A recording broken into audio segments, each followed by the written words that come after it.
الحمد لله وكفى والصلاة والسلام على عباده الذين اصطفى خصوصا على أفضلهم وخاتم النبيين محمد الأمين وعلى آله وصحبه أجمعين. أما بعد فقد قال الله تبارك وتعالى كما ورد في سورة التوبة وسورة الفتح وسورة الصف. اعوذ باللہ من الشیطان الرجیم بسم اللہ الرحمن الرحیم.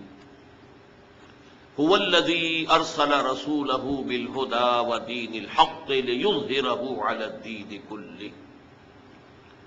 وقال جل وعلا وما ارسلناک الا کافۃ للناس بشیرا ونذیرا. صدق اللہ العظیم. رب اشرح لي صدري ويسر لي امري واحلل عقدة من لساني يفقهوا قولي.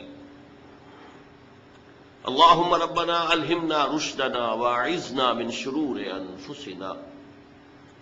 اللهم ارنا الحق حقا وارزقنا اتباعه وارنا الباطل باطلا وارزقنا اجتنابه. اللهم وفقنا لما تحب وترضى. آمین یا رب العالمین. آپ کے علم میں ہے کہ میرا آج کا موضوع ہے عظمت مصطفیٰ صلی اللہ علیہ وسلم. اس موضوع پر سب سے پہلے مجھے یہ تمہیدی بات آپ پہ گوشگزار کرنی ہے کہ نبی اکرم صلی اللہ علیہ وسلم کی شخصیت کے عظمت کے مختلف پہلو ہیں. ایک ہے آپ کا مقام و مرتبہ اور آپ کی عظمت بحیثیت نبی. ایک ہے آپ کی عظمت، آپ کا مقام رفیع و بلند بحیثیت انسان. پھر انسان کی حیثیت سے بھی ایک پہلو ہے روحانیات کا، آپ کا مقام اور مرتبہ روحانی اعتبار سے. اور دوسرا پہلو ہے عام انسانی معاملات کا، جن میں کہ انسان اپنی زندگی کے دوران لامحالہ جن میں سے گزرتا ہے اور مختلف حیثیتوں سے اس دنیا میں کام کرتا ہے. تو یہ جو مختلف پہلو ہیں عظمت محمدی کے صلی اللہ علیہ وسلم، ان میں سے بعض پہلوؤں کے بارے میں یہ بات ہمیں اچھی طرح سمجھ لینی چاہیے کہ اس کی عظمت، آپ کی عظمت کا بیان تو درکنار، اس کا ادراک اور شعور اور فہم بھی ہمارے لیے ناممکنات میں سے ہے. دیکھیے، سادہ سی مثال ہے کہ ایک معالج کا، ڈاکٹر کا، حکیم کا کیا مقام اور مرتبہ ہے اپنے فن میں. اس سے ظاہر ہے صرف کوئی معالج یا حکیم اور ڈاکٹر ہی جان سکتا. ایک انجینئر کا کیا مقام ہے اپنے فن میں، اس سے واقفیت صرف انجینئر کو حاصل ہو سکتی. لہذا ایک نبی کی حیثیت سے محمد الرسول اللہ صلی اللہ علیہ وسلم کا کیا مقام و مرتبہ ہے، یہ صرف کسی نبی ہی کے لیے ممکن ہے کہ اس کا اندازہ کر سکے. کسی غیر نبی کے لیے یہ محال عقلی ہے. مزید برآں کسی بھی انسان کا کسی فن میں کیا مقام ہے، اس کا جو ایگزیکٹ تعین ہے، وہ وہی شخص کر سکتا ہے جو اس فن میں اس سے بالا تر ہو.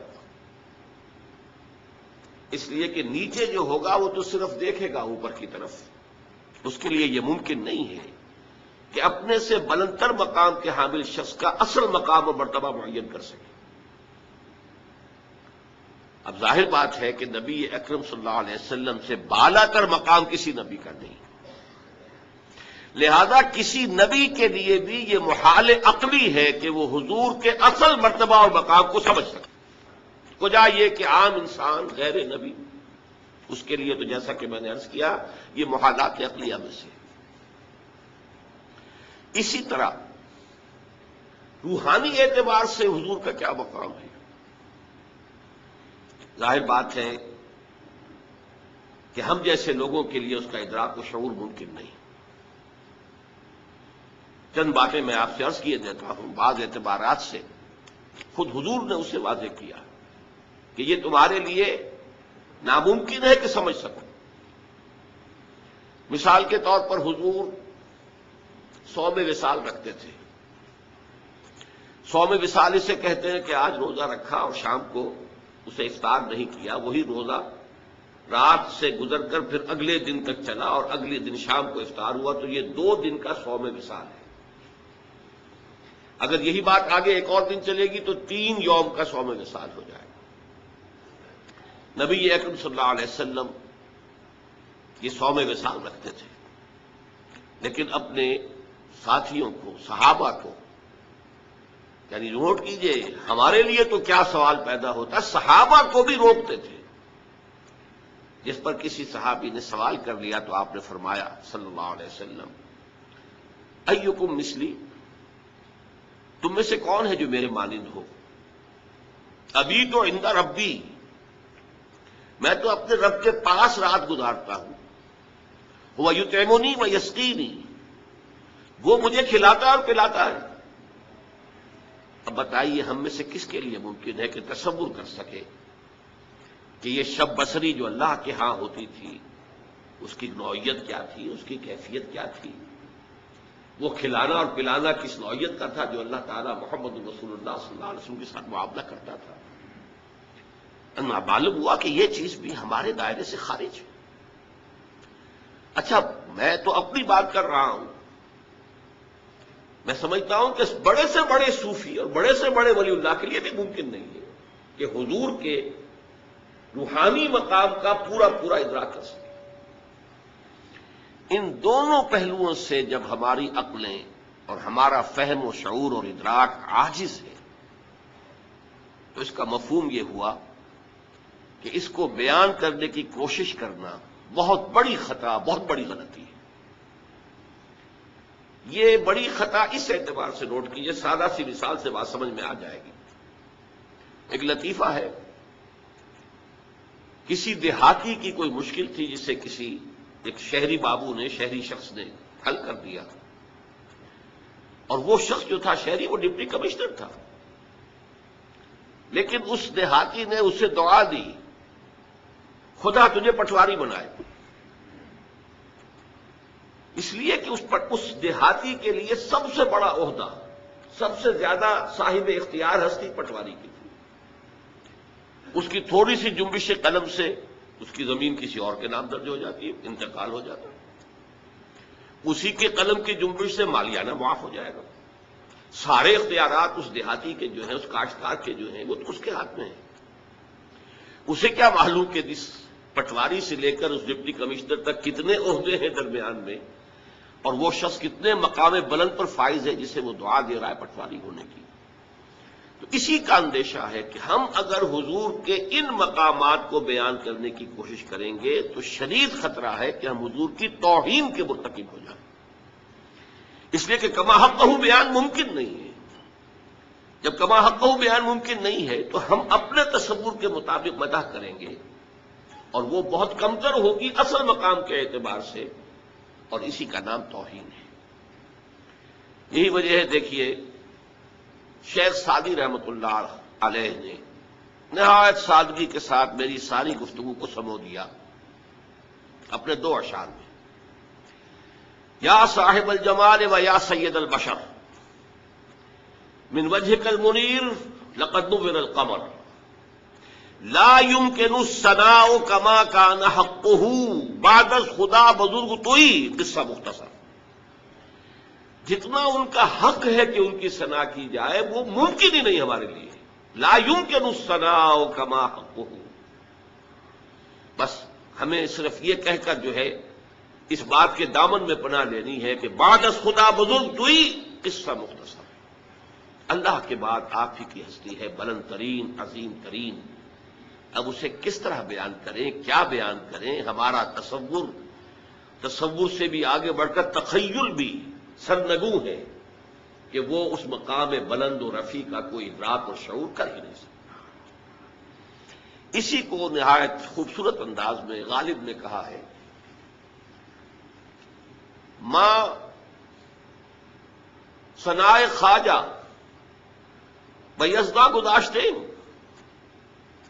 ہم نے حضور صلی اللہ علیہ وسلم کی ثنا اور حمد کو خدا کے حوالے کر دیا ہے، یزداں کے حوالے کر دیا ہے، ہم اس کی کوشش ہی نہیں کرتے۔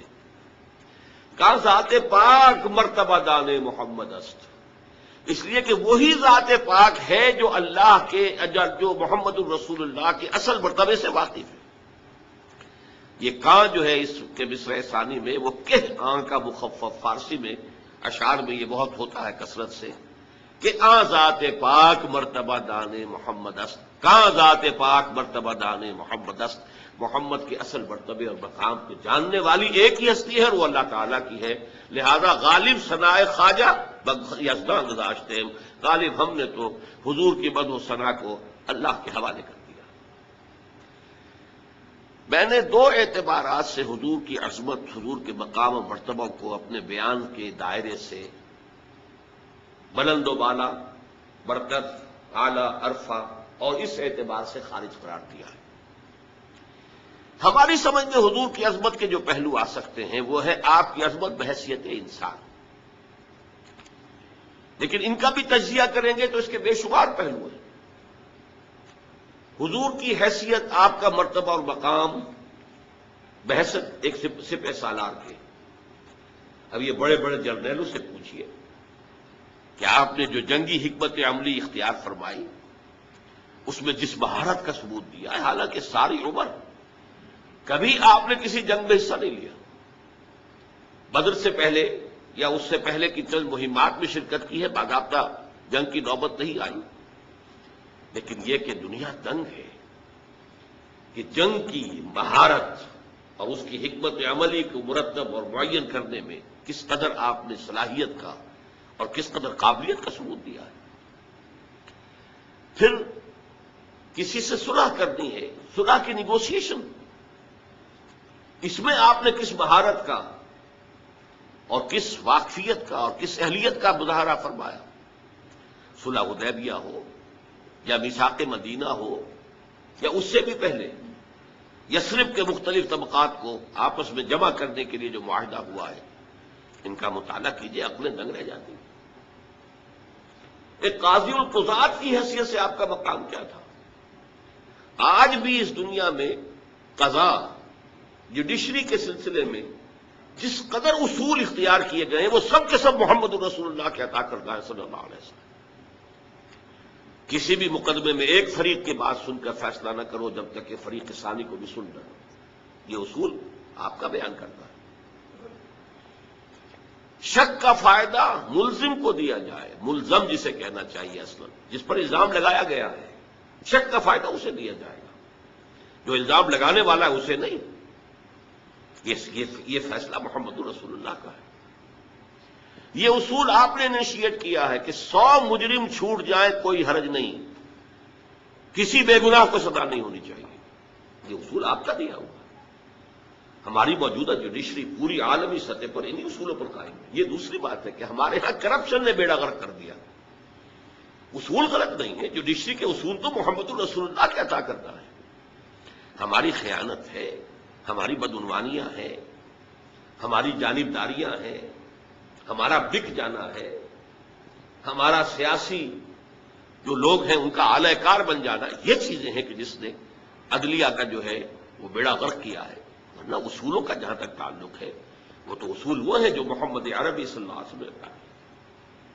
اس سے بھی ذرا نیچے اتریے، بحیثیت باپ حضور کا کردار کیا تھا؟ یہ حضرت فاطمہ سے پوچھئے رضی اللہ تعالی عنہ۔ بحیثیت شوہر آپ کا کردار کیا تھا اور آپ کی کیا عظمت تھی اس میں؟ یہ حضرت عائشہ سے پوچھئے، حضرت حفصہ سے پوچھئے، حضرت ام سلمہ سے پوچھئے رضی اللہ تعالی عنہ۔ پھر یہ کہ ایک داماد ہونے کی اعتبار سے آپ کا کیا کردار تھا؟ حضرت عمر سے پوچھئے، حضرت ابو بکر سے پوچھئے۔ گویا کہ جتنے انسانی علائق ہو سکتے ہیں ان کے اعتبار سے بھی آپ کی شخصیت کی عظمت، آپ کے کردار کی بلندی، یہ وہ چیزیں ہیں کہ جو ہماری سمجھ میں آ سکتی ہیں۔ ایک داعی کی حیثیت سے آپ کا کیا مقام ہے، ایک مربی کی حیثیت سے آپ کا کیا مقام ہے، ایک معلم کی حیثیت سے آپ کا کیا مقام ہے. یہ چیزیں ہیں کہ جو ہماری سمجھ میں آ سکتی ہیں، ان کا کچھ نہ کچھ ادراک و شعور ہم کر سکتے ہیں. لیکن ان تمام حیثیتوں کو داعی، مبلغ، مربی، مزکی، میں ان کو جمع کرنا چاہتا ہوں ایک لفظ میں. ایک انقلاب کے داعی اور ایک انقلاب عظیم کے برپا کرنے والے کی حیثیت سے آپ کا مقام کیا ہے. گویا کہ ہم جن پہلوؤں سے حضور کی عظمت کو سمجھ سکتے ہیں، ان میں سب سے نمایاں پہلو یہ ہے کہ آپ نے جو تبدیلی برپا کی یا اصطلاحاً جو عظیم انقلاب برپا کیا، اس انقلاب کا مطالعہ کیا جائے، اس کا حاصل دیکھا جائے، اس کے نتائج پر غور کیا جائے، اس کے لیے جو جد و جہد ہوئی ہے اس کے مراحل، ان کے بارے میں غور کیا جائے، تو واقعتاً جو ہے حضور کی اصل عظمت نمایاں ہو کر سامنے آتی ہے. چنانچہ یہ ہے وہ عظمت آپ کی جس کا کہ اقرار اور جس کی گواہی پوری دنیا نے دی. اور واقعہ یہ کہ یہ 20ویں صدی اس اعتبار سے نمایاں ہے کہ جو سابقہ صدیوں کے دوران جو تعصب تھا حضور کی ذات مبارک سے غیر مسلموں کو، وہ رفتہ رفتہ اس صدی کے دوران ختم ہوا ہے. اور اس صدی کے دوران آپ کی اس پہلو سے عظمت کا اعتراف اور اقرار رفتہ رفتہ تدریجاً پوری دنیا میں ہو گیا. اس صدی کے بالکل آغاز میں 1920 میں اسی شہر لاہور میں بریڈلا ہال، جو اب کھنڈروں کی شکل میں شاید رہ گیا ہے یا کوئی اور چیز تعمیر ہو چکی ہو، مجھے معلوم نہیں اس کی جگہ، بریڈلا ہال لاہور میں 1920 میں ایم این رائے نے ایک لیکچر دیا تھا، دی ہسٹوریکل رول آف اسلام. یہ کتاب اب بھی ہندوستان میں طبع ہوتی ہے.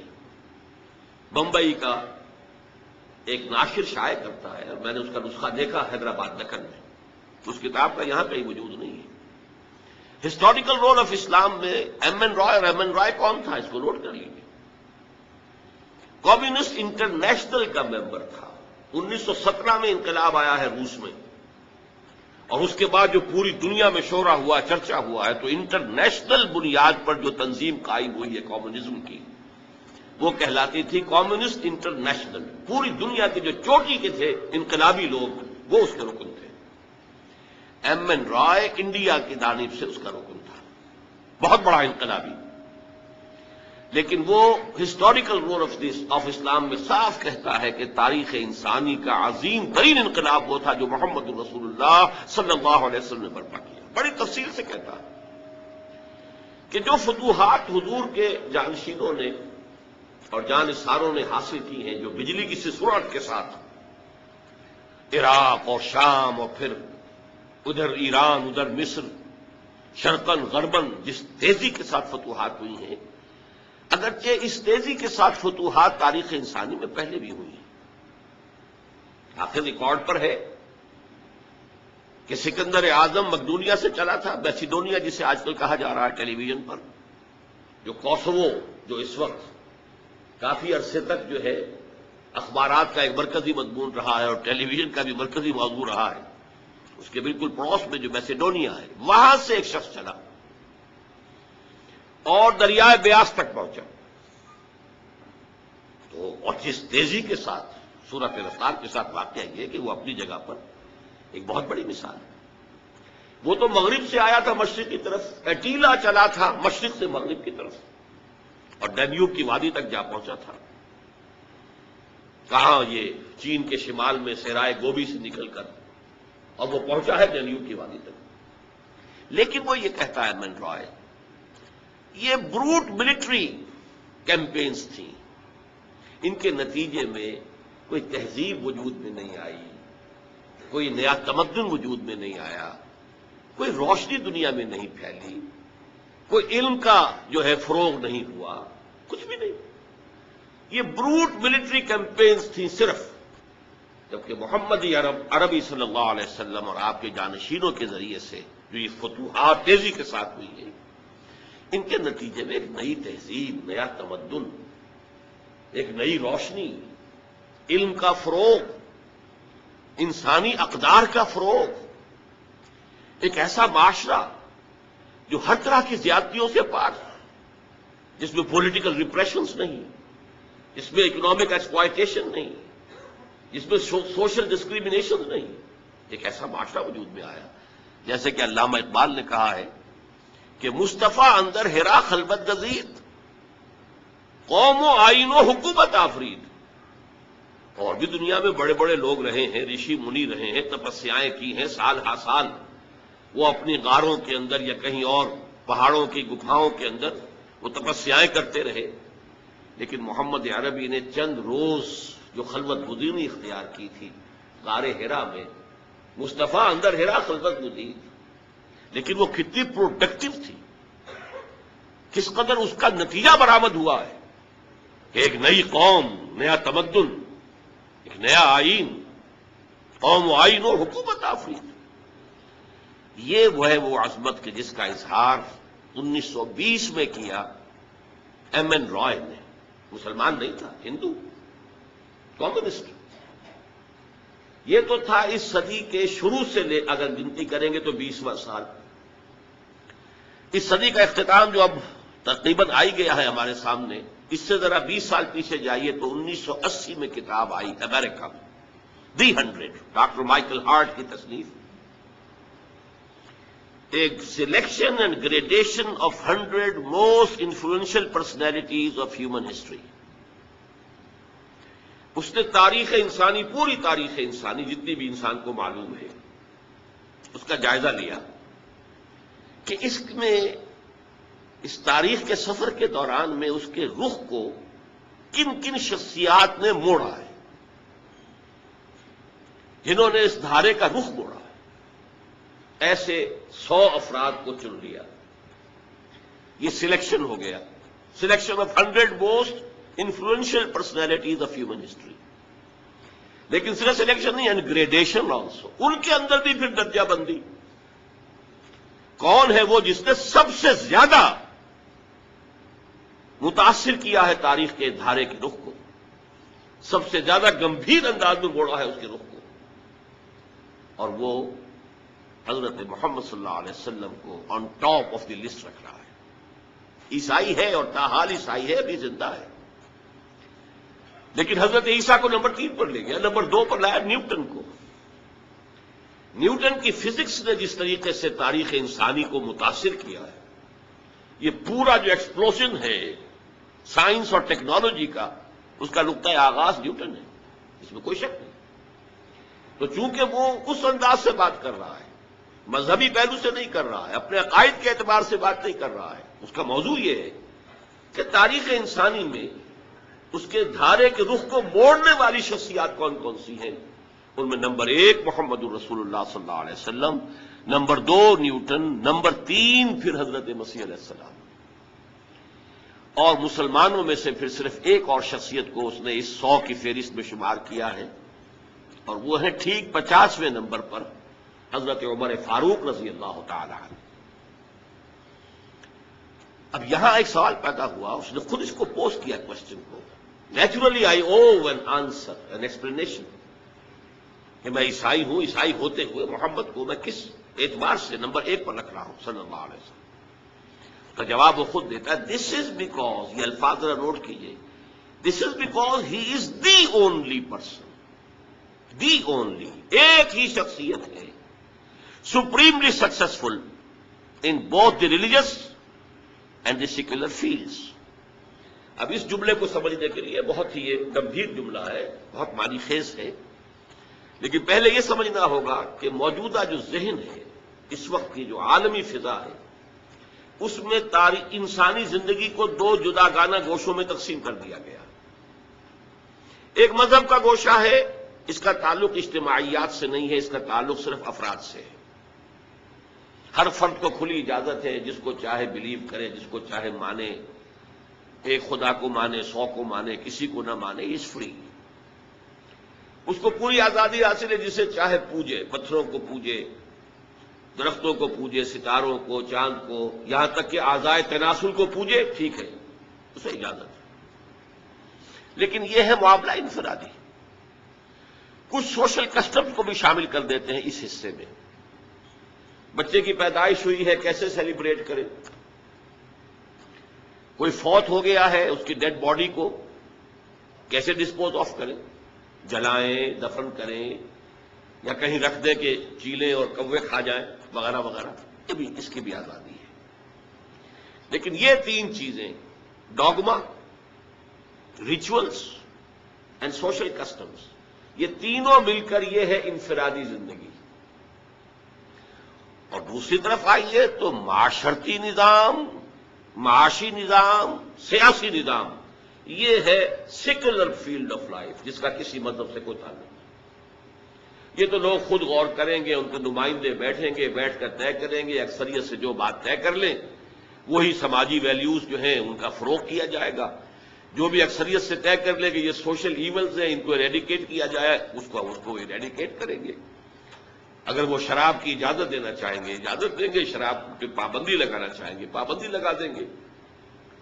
زنا کو ایسا جرم جو ہے قابل دست اندازی پولیس جرم قرار دینا چاہیں گے تو یہ کر دیں گے. لیکن زنا بالرضا ہے تو اس میں انہیں اختیار ہے کہ وہ کہہ دیں کہ اس میں کوئی جرم والی بات نہیں ہے، سول مقدمہ بن سکتا ہے. اگر کسی شوہر کا حق جو ہے اس میں مارا گیا ہو تو وہ شوہر جائے اور کسی سول مقدمے کا جو معاملہ سوٹ جو ہے وہ وہاں پہ شروع کر دے. اسی طریقے سے دو مردوں کی شادی وہ چاہیں گے تو لیگلائز کر دیں گے، ٹھیک ہے. ان میں سے ایک مرد جو ہے وہ شوہر کی حیثیت رکھتا ہے قانون ملکی کی نظر میں، اور دوسرا مرد جو ہے وہ بیوی کی حیثیت رکھتا ہے قانون ملکی کی نظر میں. جو چاہے کر دیں، چاہے وہ سماجی معاملات ہوں، چاہے وہ معاشی معاملات ہوں، چاہے وہ سیاسی معاملات ہوں. ان میں سے کسی کا کسی مذہب سے کوئی تصور نہیں. یہ ہے سیکولر فیلڈ آف لائف. اب سمجھیے، اس کا کہنے کا مقصد یہ ہے کہ تاریخ انسانی میں جتنی عظیم شخصیات ہیں وہ یا ایک طرف بلند ہیں تو دوسری طرف ان کا کوئی مقام نہیں. May be they are zero. اور اگر کوئی ہے جو ادھر بہت بلند ہے تو ان کا ادھر کوئی مقام نہیں. ہو سکتا ہے کہ زیرو ہو، بلکہ ہو سکتا ہے کہ کوئی مائنس ویلیو ان کے لیے معین کرنی پڑے. مثلا مشرق میں گوتم بدھ، مغرب میں حضرت مسیح. مذہب کے میدان میں، روحانیات کے میدان میں، پھر پیروکاروں کی تعداد کے اعتبار سے کتنی عظمت ہے. مہاتما گوتم بدھ کی بھی، سدھارتھا گوتما. اور لیکن یہ جو ریاست، سیاست، معاملات ملکی، ان دونوں میں کوئی ان کا کوئی کنٹریبیوشن نہیں، کوئی مقام نہیں، کوئی مرتبہ نہیں، کوئی حیثیت نہیں. زیرو دونوں، حضرت مسیح علیہ السلام بھی اور گوتم بدھ. اسی طرح میں نے ابھی بتایا اٹیلا ہو یا سکندر اعظم ہو یا اور بڑے بڑے حکمران بھی دنیا میں گزرے ہیں. ادھر یہ اس بلندی پر ہیں، لیکن ادھر ہو سکتا ہے زیرو سے بھی کام نہ چلے بلکہ مائنس ویلیو لانی پڑے. خاص طور پر سکندر اعظم کے لیے تو کوئی نہ کوئی مائنس ویلیو معین کرنی پڑے. اس کا کہنا یہ ہے کہ ایک ہی انسان ہے پوری انسانی تاریخ میں جو ان دونوں میدانوں میں انتہائی بلندی پر ہے. This is because he is the only person. The only کے لفظ کو میں زیادہ ایمفیسائز کر رہا ہوں. اور کوئی ہے ہی نہیں، تقابل کیا ہوگا؟ اور کوئی ہے ہی نہیں. He is the only person supremely successful in both the religious and secular fields. یہ میں نے آپ کو صدی کے اس سرے اور صدی کے اس سرے سے دو مثالیں دے دی ہیں. ذرا ایک درمیانی مثال بھی دے دوں. ایچ جی ویلز، برطانوی fiction writer, scientific fiction writer کی حیثیت سے شہرت ہے. بڑے اچھے اس نے کہانیاں لکھی، ناول لکھے، جس میں وہ ریفلیکٹ کر رہا تھا یہ سائنس کدھر جا رہی ہے. جدھر جا رہی تھی، جو اکتشافات اور جو ایجادات ہونی تھی ان کو پہلے سے ویژولائز کر کے اس پر مبنی کر رہا ہے اپنے ناول کے پلاٹس اور اپنی کہانیوں کے بنیادی خاکے. تو سائنٹیفک فکشن کے نام سے اس اعتبار سے مشہور ہے. لیکن اس کے ساتھ ہی اس نے تاریخ عالم پر دو کتابیں لکھی ہیں، short history of the world and a concise history of the world, جو ذرا نسبتاً زیادہ ضخیم ہے. اس concise history of the world میں وہ چیپٹر جو ہے وہ حضور صلی اللہ علیہ وسلم پر جو چیپٹر لاتا ہے اس میں ایک بات میں اپنے دل پر جبر کر کے آپ کو بتا رہا ہوں. ابتدا میں حضور کی ذاتی نجی خانگی زندگی پر اس نے نہایت رقیق حملے کیے. یوں سمجھیے کہ جیسے دو ملعون نام نہاد مسلمانوں نے اس دور میں کیا ہے، سلمان رشدی نے اور تسلیمہ نسرین نے. ایک نے انگلینڈ میں بیٹھ کر، ایک نے بنگلہ دیش میں بیٹھ کر جس قسم کے چھینٹے اڑائے ہیں حضور کی شخصیت پر، اسی طرح کے چھینٹے ایچ جی ویلز نے حضور کی ذات مبارکہ پر خصوصاً خانگی زندگی پر اڑائے. لیکن جب اس چیپٹر کے آخر میں آتا ہے اور خطبہ حجۃ الوداع کا ذکر کرتے ہوئے باقاعدہ کوٹ کرتا ہے، لا فضل لعربی علی عجمی ولا لعجمی علی عربی ولا لاسود علی احمر ولا لاحمر علی اسود الا بالتقوی کلکم بنو آدم وآدم من تراب. دیکھو لوگوں، کسی عرب کو کسی عجمی پر کوئی فضیلت حاصل نہیں، اسی طرح کسی عجمی کو کسی عرب پر کوئی فضیلت حاصل نہیں، اسی طرح کسی سرخ و سفید رنگ والے شخص کو کوئی فضیلت حاصل نہیں کسی سیاہ روح پر، سیاہ فام پر، اور اسی طریقے سے کسی سیاہ فام کو کوئی فضیلت حاصل نہیں سفید فام پر یا سرخ روح پر، الا بالتقوی. فضیلت کی بنیاد صرف تقوی ہے. کلکم بنو آدم وآدم من تراب، تم سب کے سب آدم کی اولاد ہو، اس کی نسل سے، اور آدم کی تخلیق مٹی سے ہوئی تھی. اس کو کوٹ کرتا ہے. اور پھر ذرا نوٹ کیجئے یہ جملے، واقعتاً بڑے گہرے جملے.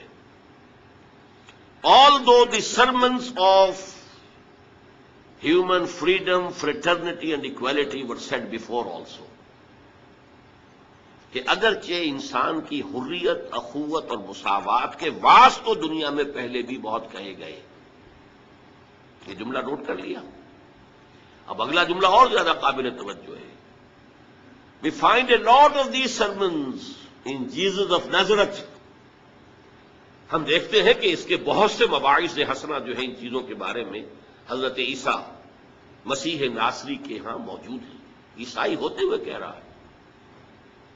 But it must be admitted, لیکن یہ تسلیم کیے بغیر چارہ نہیں ہے that it was Muhammad sallallahu alayhi wasallam who for the first time in history established a society based on these principles. یہ صرف محمد عربی صلی اللہ علیہ وسلم تھے جنہوں نے تاریخ انسانی میں پہلی مرتبہ ایک معاشرہ باضابطہ بالفعل انہی اصولوں پر قائم کر کے دکھایا. اب آپ اندازہ کیجئے، یہ ٹریبیوٹ ہے، اور ٹریبیوٹ کس کا ہے؟ دشمن کا ہے. وہ معتقد نہیں ہے. میں نے اسی لیے بتایا اپنے دل پر جبر کر کے کہ اس نے کیا کیا. اس حد تک ایک شخص کی اس میدان میں اتنی بڑی حماقت کا مظاہرہ کر رہا ہے کہ کہتا ہے کہ سمجھ میں نہیں آتا کہ معاذ اللہ ثم معاذ اللہ نقل کفر نہ باشد، کہ محمد جیسے گھٹیا آدمی کے گرد خدیجہ اور ابو بکر اور عمر جیسے عظیم انسان کیسے جمع ہو گئے. حالانکہ اس احمق سے کوئی پوچھے کہ اس سوال کا جواب تو تمہیں دینا چاہیے. درخت تو اپنے پھلوں سے پہچانا جاتا ہے، اور تم جو ہے اس مخمصے میں ان کی عظمت کا اقرار ہے، ادراک ہے، شعور ہے، اعلان ہے، اعتراف ہے. حضرت خدیجہ کا، حضرت ابو بکر کا، حضرت عمر کی عظمت کا. کیا سمجھ میں نہیں آتا؟ اتنی عظیم شخصیتیں ایسے گھٹیا انسان کی جد کیسے جمع ہوگی؟ تو میں نے آپ کو اندازہ دے دیا کہ کس قدر زہر اس کے اندر بھرا ہوا ہے. ذاتی طور پر عناد ہے، دشمنی ہے، بغض، لیکن اس حقیقت کا ادراک کر رہا ہے اور اس کا اعلان اور اعتراف کر رہا ہے. Although the sermons of human freedom, fraternity and equality were said before also, we find a lot of these sermons in Jesus of Nazareth. But it must be admitted that it was Muhammad sallallahu alaihi wasallam who for the first time in history established a society based on these principles. تو میں نے اسی لیے اس کی دشمنی کو پہلے جو ہے اسٹیبلش کیا ہے، تاکہ وہ جو عربی مقولہ ہے الفضل ما شہدت بہ الاعداء، اصل فضیلت تو وہ ہے کہ جس کا اقرار اور اعتراف دشمن بھی کرے. ظاہر بات ہے کہ جو دوست ہے، عقیدت مند ہے، عام طور پر وہ جو محبت کرنے والا ہے اس کی نگاہ جو ہے وہ اپنے محبوب کی کسی خامی کو دیکھ ہی نہیں سکتی. اس کی طرف سے وہ گویا کہ نابینا ہو جاتا ہے۔ دشمن کا کوئی خیر نظر نہیں آتا، کوئی خوبی نظر نہیں آتی، اور دوست اور محبوب کا کوئی عیب نظر نہیں آتا۔ لیکن اگر کوئی دشمن کسی کی کسی فضیلت کا، کسی کی عظمت کا اعتراف کرے تو معلوم ہوا کہ اب اس میں کسی شک و شبے کی گنجائش نہیں۔ یہاں البتہ ذرا ایک بات نوٹ کر لیجئے، یہ جملے جو ایچ جی ویلز نے لکھ دیے تھے، موجودہ جو مرتبین ہیں، چونکہ وہ تو فوت ہوا بہت عرصہ ہوا، اب جو کتاب چھپتی ہے یہ concise history of the world, وہ نئے ایڈیٹرز ہیں، انہوں نے ایڈٹ کیا ہے۔ ہمیشہ جو نیا ایڈیشن آتا ہے تو اس کے اوپر تو نظر ثانی ہوتی ہے، تو نئے ایڈیٹرز نے یہ جملے حذف کر دیے ہیں، ان کے حلق سے نیچے نہیں اتر پائے۔ یہ وہ کڑوی گولی تھی جو ان کے حلق سے نیچے نہیں اتر پائی۔ میں نے اس لیے وضاحت کر دی کہ مبادا آپ میں سے کوئی اس کتاب کو حاصل کرے اور پھر دیکھے اور وہاں یہ جملے نہ پائے۔ موجودہ ایڈیشن میں وہ نہیں ہے، لیکن آپ کو پنجاب لائبریری سے یا کسی اور پرانی لائبریری سے جن میں کہ پرانے نسخے موجود ہوں، وہ کتاب مل جائے گی کہ جس میں یہ نسخے بعین ہی انہی الفاظ میں موجود ہیں جو میں نے آپ کو سنا۔ بہرحال اب میں اس بات کو زیادہ طول نہیں دینا چاہتا۔ حضور کی اصل عظمت جس کو ہم بحیثیت انسان سمجھ سکتے ہیں اور جس کا لوہا آج پوری دنیا مان رہی ہے، جس کا انکشاف پوری طرح عالم انسانی پر ہو چکا ہے، وہ یہ ہے کہ آپ نے ایک عظیم ترین انقلاب برپا کیا، گمبھیر ترین، جامع ترین، ہمگیر ترین، اور کم از کم وقت میں برپا کیا۔ اور اس سے بھی زیادہ نمایاں بات یہ ہے کہ اس انقلابی جد و جہد کا ابتدا سے لے کر اختتام تک اس کے جتنے مراحل آئے، ہر مرحلے پر قیادت کی ذمہ داری ادا فرمائی۔ اس اعتبار سے ذرا ایک تقابل کر لیجئے، تاریخ انسانی کے دو انقلابات بہت مشہور ہیں۔ انقلاب فرانس سے یقیناً بڑا انقلاب تھا، دنیا سے بادشاہت کا خاتمہ، جمہوریت کے دور کا آغاز اسی انقلاب فرانس سے ہوا، 250 برس قبل کی شے ہے۔ انقلاب روس، بولشوک ریولوشن آف 1917، یقیناً عظیم انقلاب تھا، اگرچہ 70 برس کے اندر اندر اس کی موت واقع ہو گئی، لیکن جب اٹھا تھا، کھنڈر بتا رہے ہیں، عمارت عظیم تھی، بڑے جوش و خروش کے ساتھ وہ وجود میں آیا، بڑے جوش و خروش کے ساتھ پھیلا۔ کہاں روس سے وہ لیٹن امریکہ تک جا پہنچا، کتنی اس کی توسیع ہوئی ہے، کس بجلی کی صورت کے ساتھ ہوئی ہے۔ لیکن ان دونوں انقلابات کا آپ جائزہ لیں گے تو نمبر ایک، دونوں جزوی انقلاب تھے۔ ایک میں صرف سیاسی ڈھانچہ بدلا، باقی عقائد بھی وہی، رسومات بھی وہی، سماجی نظام بھی وہی، سماجی ویلیوز بھی وہی، معاشی نظام بھی وہی، معاشی تمام جتنے بھی انسٹیٹیوشنز تھے وہ بھی وہی، صرف سیاسی نظام بدلا، باقی زندگی جو کی تو۔ بولشوک ریولوشن کے ذریعے معاشی ڈھانچہ بدل گیا، انفرادی ملکیت ختم ہو گئی، قومی ملکیت میں آ گئے تمام وسائل پیداوار، بس۔ باقی آپ کو معلوم ہے جیسے وہ کرسچنز پہلے تھے ویسے ہی کرسچن بعد میں رہے، جو عقائد پہلے تھے وہی ان کے بعد میں رہے، سماجی ویلیوز وہی رہیں، سارا نقشہ جو کا تو رہا، معاشی انقلاب آ گیا۔ اس کو پس منظر میں رکھ کر دیکھیے، محمد عربی صلی اللہ علیہ وسلم کا لایا ہوا انقلاب گمبھیر ترین، میں کہہ رہا تھا جامع ترین۔ یہاں آپ مائکروسکوپ لگا کر تلاش کیجئے کہ کوئی چیز ایسی ہے جو سابقہ حالت پر باقی رہ گئی ہو، جواب نفی میں آئے گا۔ عقائد بدل گئے، نظریات بدل گئے، انفرادی شخصیتیں بدل گئی، اخلاق بدل گئے، شب و روز کے انداز بدل گئے، صبح و شام کا انداز بدل گیا، نشست و برخاست کے انداز بدل گئے، پھر سماجی نظام بدل گیا، سیاسی نظام بدل گیا، معاشی نظام بدل گیا۔ وہ قوم جس میں کہ لکھے پڑھے لوگ بمشکل انگلیوں پر گنے جا سکتے تھے، وہ علوم کی موجد ہو گئی، دنیا کی استاد بن گئی۔ اس نے مشرق و مغرب سے علوم لیے، یونان سے بھی لیے اور چین اور ہند سے بھی لیے، انہیں ڈیولپ کیا، بڑھایا اور پورے عالم انسانیت کی طرف پھیلا دیا۔ یہ سارا کام انقلاب عظیم، گمبھیر ترین، ہمگیر ترین، جامع ترین انقلاب۔ تو چہ نسبت خاک رہا عالم پاک، یہ فرانس کا ریولوشن کہاں کھڑا ہوگا انقلاب محمد صلی اللہ علیہ وسلم کے تقابل میں۔ مارکس کا انقلاب کہاں کھڑا ہوگا؟ انقلاب محمد صلی اللہ علیہ وسلم کی تناظر میں۔ نمبر دو، ان تمام انقلابات کے اندر یہ چیز قدر مشترک ہے کہ فکر دینے والے اور دعوت کا آغاز کرنے والے کچھ اور لوگ تھے، لیکن وہ صرف قلم کار تھے، وہ صرف رائٹرز تھے، مصنفین تھے، وہ مرد میدان نہیں تھے، وہ انقلاب کے لیے عملی جد و جہد میں سامنے نہیں آ سکے۔ انہوں نے خود آگے بڑھ کر کوئی انقلابی جماعت نہیں بنائی، انہوں نے خود آگے آ کر انقلابی جو جد و جہد تھی اس کی قیادت نہیں کی، نہیں، وہ تو صرف پیپل آف دی ڈیسک تھے۔ انقلاب کچھ اور لوگوں کی زیر سرکردگی، کچھ اور لوگوں کی زیر قیادت، کچھ اور لوگوں کی رہنمائی میں وجود میں آیا۔ فرانس میں والٹیئر اور روسو مفکرین کی حیثیت سے، مصنفین کی حیثیت سے بہت اونچا مقام ہے، لیکن وہ میدان کے آدمی تھے ہی نہیں۔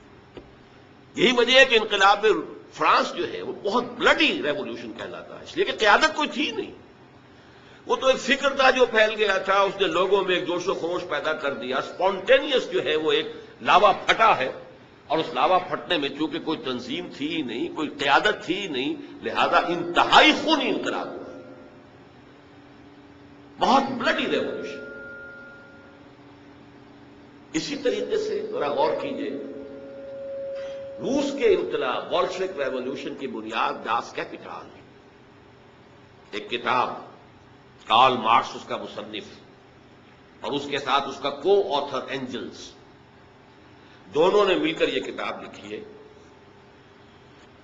لیکن یہ کہ یہ بھی نوٹ کر لیجئے کہ اس کتاب کی تاثیر، وہ کتنی پروفاؤنڈ کتاب ہے، کس طرح اس نے ذہنی انسانی کو اپنی گرفت میں لیا ہے، کس طرح اس نے ساری تعبیرات کو بدل کر رکھ دیا ہے، پوری حیات انسانی کا خالص مادی جو ہے تعبیر کی ہے، روحانیات سے، مذہب کی بالکل نفی کرتے ہوئے، لیکن مدلل اس انداز سے، اس طور سے کہ اس نے لوگوں کو گرپ میں لیا ہے، ان کو پوزیس کیا ہے، اس درجے پوزیس کیا ہے کہ پھر موٹیویٹ کیا ہے کہ جانے تک دے دیا ہوں انقلاب برپا کرنے۔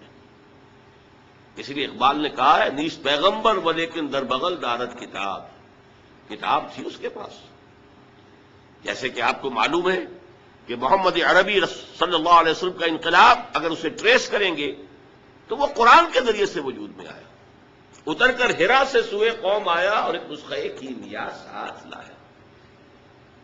بہرحال اگرچہ قرآن کا تقابل کرنا داس کیپیٹال سے یا داس کیپیٹال کا تقابل کرنا قرآن سے، یہ تو میرے نزدیک نامناسب ہے، لیکن یہ کہ آپ اس اعتبار سے ضرور نوٹ کیجئے کہ واقعتاً ایک کتاب ہے جس نے یہ عظیم انقلاب بولشوک ریولیوشن برپا کیا۔ لیکن مارکس ہوں یا اینجل صاحب ہوں، دونوں رائٹرز تھے، بس مفکر تھے، انہوں نے اپنی کتاب لکھی جرمنی اور لندن میں بیٹھ کر، اور جرمنی اور لندن میں اس انقلاب کا کہیں وجود ہی نہیں واقع ہوا۔ وہ خود اپنی سرکردگی میں، اپنی قیادت میں کسی ایک گاؤں میں بھی انقلاب برپا نہیں کر سکے۔ انقلاب آیا کہاں؟ تیسرے تیواڑے اللہ میاں کے پچھواڑے، کس قدر دور، روس میں انقلاب آیا، بولشوک پارٹی، مونشوک پارٹیز، ان کے ذریعے سے، اور عین وقت پر چونکہ ایگزائل میں تھے، جیسے کہ خمینی صاحب ایگزائل میں تھے، اور عین وقت پر آ کر انہوں نے جو فرانس کے اندر جو بھی اس وقت جو ایران میں ہنگامہ جاری تھا اس کی قیادت اپنے ہاتھ میں سنبھال لی۔ اسی طرح عین وقت پر لینن آیا ہے اور اس نے آ کر قبضہ کیا ہے، ہائی جیک کیا ہے قیادت کو اور انقلاب برپا کر دیا۔ اس تناظر میں دیکھیے، محمد عربی صلی اللہ علیہ وسلم ایک فرد واحد کی حیثیت سے اپنی دعوت کا آغاز کرتے ہیں، وہی فکر دینے والے، وہی دعوت دینے والے، وہی ہیں جو اسٹریٹ پریچنگ کر رہے ہیں، مکے کی گلیوں میں گھوم رہے ہیں، یا ایھا الناس قولوا لا الہ الا اللہ تفلحوا، اسٹریٹ پریچنگ گلیوں میں، جیسے حضرت عیسیٰ علیہ السلام اسٹریٹ پریچنگ کرتے تھے۔ وہی ہیں جو کبھی اپنے رشتہ داروں کو جمع کر رہے ہیں اور ان کے سامنے دعوت پیش کر رہے ہیں کھانا کھلا کر، کبھی کوہ صفا پر کھڑے ہو گئے ہیں، بلند آواز سے آپ نے کہا وا صباحا اور لوگوں کو جمع کیا، اپنی دعوت پیش کی ہے۔ وہی شخص کہ جو فرد واحد کی حیثیت سے، ایک داعی کی حیثیت سے سامنے آیا، کل 22 برس میں اس نے پورے انقلاب کی تکمیل کر دی اور ہر مرحلے پر اس کی قیادت خود فرمائی. وہی اسٹریٹ پریچر، غزوہ بدر میں وہی کمانڈر ہے، غزوہ احد میں وہی سپہ سالار ہے، وہی اسٹریٹ پریچر. یہ جیسا کہ ڈاکٹر مائیکل ہارٹ کا میں نے حوالہ دیا، یہ نقشہ دنیا نے کبھی دیکھا ہی نہیں، کوئی اس کی نظیر ہے ہی نہیں، کوئی مثال ہے ہی نہیں. اسٹریٹ پریچرز ہی رہ جاتے ہیں. مربی اور مزکی بس ان کا اپنا ایک دائرہ ہوتا ہے. کچھ لوگوں کا تزکیہ نفس کر دیا، جو ان کے پاس چل کر آئے، وہ بھی وہ آتے ہیں جو ان کی خانقاہ میں خود طالب بن کر آئے، وہ ان کا کوئی تزکیہ کر دیں گے، کچھ اصلاح ہو جائے گی. یہ عمل ایک فرد واحد وہی فکر دے رہا ہے، وہی دعوت دے رہا ہے. دعوت کا آغاز کتنے میگر، کتنے، میں وہ لفظ استعمال نہیں کرنا چاہتا، لیکن واقعہ یہ ہے کہ کتنے حقیر سے انداز میں ہو رہا ہے اور کیسی کیسی ناکامیاں سامنے آ رہی ہیں. پہلی مرتبہ جب حکم ہوا وَأَنذِرْ عَشِيرَتَكَ الْأَقْرَبِينَ، سورہ شعراء میں یہ آیت ہے،